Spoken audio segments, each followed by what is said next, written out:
አርእስተ ዜና ኢትዮጵያና ኬንያ ድንበር ላይ የሚታዩ ግጭቶችን ለመፍታት መስማማታቸው ተገለጸ። በአካባቢው በአንድ ዓመት ውስጥ ብቻ በተቀሰቀሱ ግጭቶች የበርካቶች ሕይወት ማለፉ የተነገረ ሲሆን የሁለቱ ሀገራት ባለስልጣናት ግጭቶቹን ለማስቀረትና የልማት ትብብርን ለመፍጠር ያስችላል ያሉትን ውይይት ማካሄዳቸው ተነግሯል። የምንነግራችሁ ጉዳያችን ነው። ባለጉዳዮች ባሉበት ሆኖ መገልገል የሚያስችላቸው የዲጂታል አሰራር በተያዘው ወር በፌደራል ጠቅላይ ፍርድ ቤት ሰበር ሰሚ ችሎት ሊጀመር መሆኑ ተገለጸ። አጠቃላይ የፍርድ ቤት አገልግሎቱን በዲጂታል መንገድ መስጠት የሚያስችል መተግበሪያ እየለማ መሆኑንና ወደ ዲጂታል አሰራር ለመሸጋገር ኤሌክትሮኒክ አቤቱታ አቀራረብና ሙግት መመሪያ መጽደቁም ተነግሯል። በዝርዝር ይዘነዋል። ጋና ከአሜሪካ የተቀበለቻቸውን 14 የምዕራብ አፍሪካ ተመላሽ ዜጎችን ወደ ሀገራቸው መለሰች። የአሜሪካው ፕሬዝዳንት ዶናልድ ትራምፕ በሀገራቸው ያሉ ህገወጥ ዜጎች ለቀው እንዲወጡ ካዘዙ በኋላ ትዕዛዙን ያልተቀበሉ ዜጎችን በግዳጅ ወደ ሀገራቸው እየመለሱ ነው። ሰሙታላችሁ። ኳታር በእስራኤል ላይ የሰላ ትችት አቅርባለች። የኳታሩ ሼክ ታሚም ቢን አህመድ አልታህኒ እስራኤል በቀጠናው ላይ ሰላም እንዲሰፍን አትፈልግም ሲሉም ተናግረዋል። የምናጋራችሁ ጉዳያችን ነው።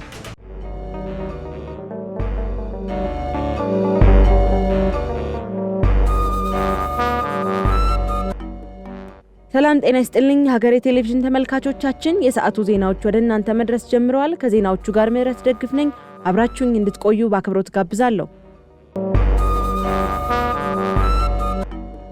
ኢትዮጵያና ኬንያ የድንበር ግጭቶችን ለመፍታት ተስማሙ። ኢትዮጵያና ኬንያ ድንበር ላይ የሚታዩ ግጭቶችን ለመፍታት መስማማታቸው ተገለጸ። በአካባቢው በአንድ ዓመት ውስጥ ብቻ በተቀሰቀሱ ግጭቶች የበርካቶች ሕይወት ማለፉ የተነገረ ሲሆን የሁለቱ ሀገራት ባለስልጣናት ግጭቶቹን ለማስቀረትና የልማት ትብብርን ለመፍጠር ያስችላል ያሉትን ውይይት ማካሄዳቸው ተነግሯል። ሀገራቱ በቱርካና ድንበር የሚስተዋሉ የሰላምና የጸጥታ መደፍረስ ትብብርን ለመቅረፍ የሚያስችላቸውን ስምምነት አድርገዋል። ትርሚ ዲክላሬሽን በሚል የተደረሰው ስምምነት የተፈጥሮ ሀብትን በጋራ ለመጠቀም እንዲሁም መሰረተ ልማትና ንግድን ጨምሮ የሁለትዮሽ የልማት ትብብርን ለማጎልበት ያስችላል የሚል ተስፋ እንደተጣለበትም ተገልጿል።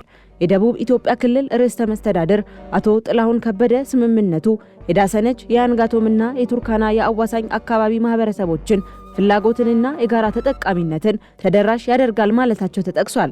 ኬንያን በመወከል በስብሰባው ላይ የተሳተፉት የሰላም ልዩ መልእክተኛው ጆን ሙኒያስ ውይይቱ ውጤታማ እንደሆነ ገልጸው ስምምነት ላይ መድረሳቸውን ተናግረዋል ሲል ዶይቼ ቬለ ዘግቧል።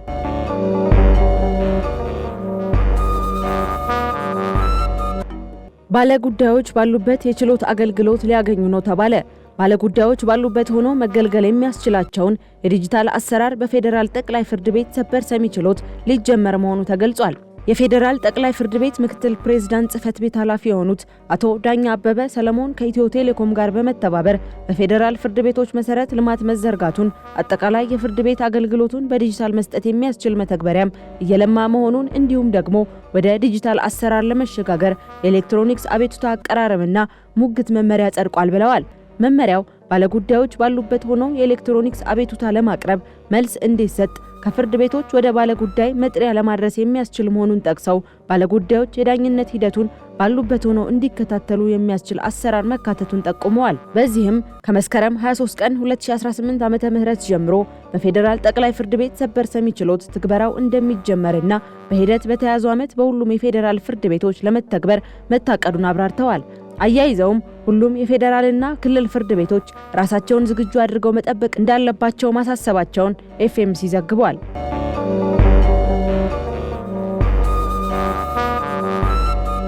ሰማንያ በመቶ ህጻናት ተደራራቢ ድህነት ውስጥ መሆናቸው ተሰማ።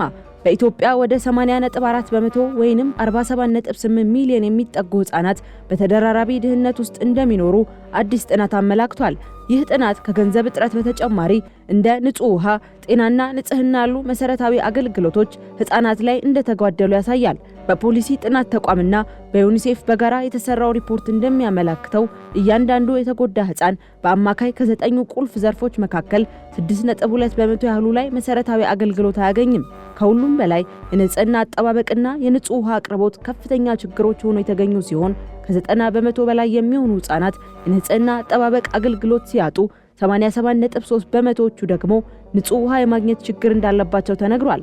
ድህነቱ በሁሉም የኢትዮጵያ ክልሎች በተለያየ ደረጃ የሚታይ መሆኑን ጥናቱ የሚያሳይ ሲሆን በሶማሌ 88.2%፣ በአፋር 87% እና በትግራይ 86% ከፍተኛ የድህነት መጠን ታይቷል። በተቃራኒው በድሬዳዋ 41.8% እና በአዲስ አበባ 44.9% ዝቅተኛ መጠን መመዝገቡን ተመላክቷል ሲል ካፒታል ዘግቧል።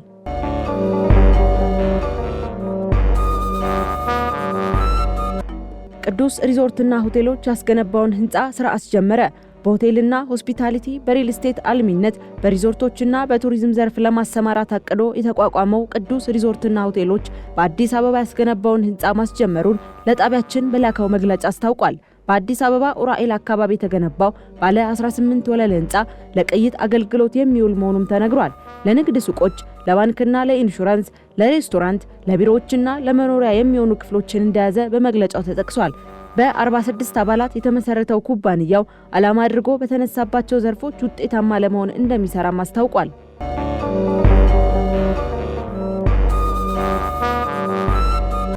ጋና የምዕራብ አፍሪካ ዜጎችን ከአሜሪካ በመቀበሏ ወቀሳ ቀረበባት። ጋና ከአሜሪካ የተቀበለቻቸውን 14 የምዕራብ አፍሪካ ተመላሽ ዜጎችን ወደ ሀገራቸው መልሳለች። የአሜሪካው ፕሬዝዳንት ዶናልድ ትራምፕ በሀገራቸው ያሉ ህገወጥ ያሏቸውን ሰዎችን ለቀው እንዲወጡ ካዘዙ በኋላ ትዕዛዙን ያልተቀበሉ ዜጎችን በግዳጅ ወደ ሀገራቸው እየመለሱ ነው።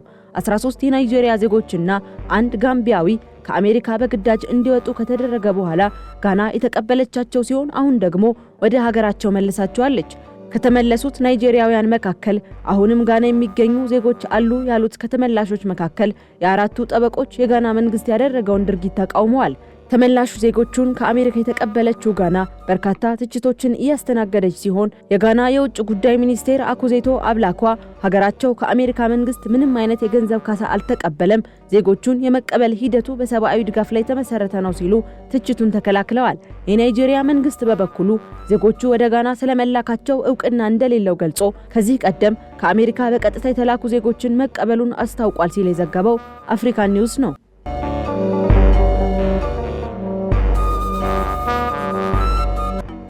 እስራኤል አካባቢው እንዲረጋጋ አትፈልግም ስትል ኳታር ገለጸች። ኳታር የአረብ ሊግ ስብሰባን እያካሄደች ትገኛለች። በስብሰባው ላይ 60 ሀገራት መገኘታቸው ተገልጿል። የኳታሩ ኢሚር ሼክ ታሚም ቢን አህመድ አልታህኒ እስራኤል በቀጠናው ላይ ሰላም እንዲሰፍን አትፈልግም ሲሉም ወቅሰዋል። እስራኤል በጋዛ የምታደርገውን ዘመቻ በሰላማዊ መንገድ መጨረስ አትፈልግም ሲሉም ጠንካራ ወቀሳ አቅርበዋል።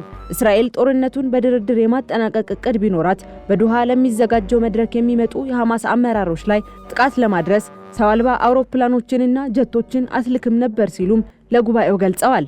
ውይይቱ ጥሩ ወዳጅነት ካለን ግብጽና አሜሪካ ጋር በአጋርነት የተዘጋጀ ነበር ሲሉም አልጋውራሹ ተናግረዋል።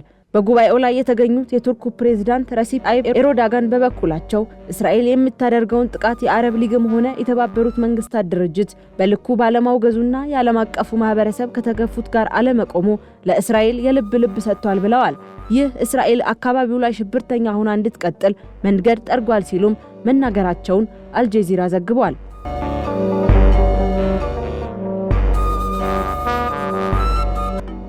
ሩሲያ ለንደንን ልታጠቃ ትችላለች።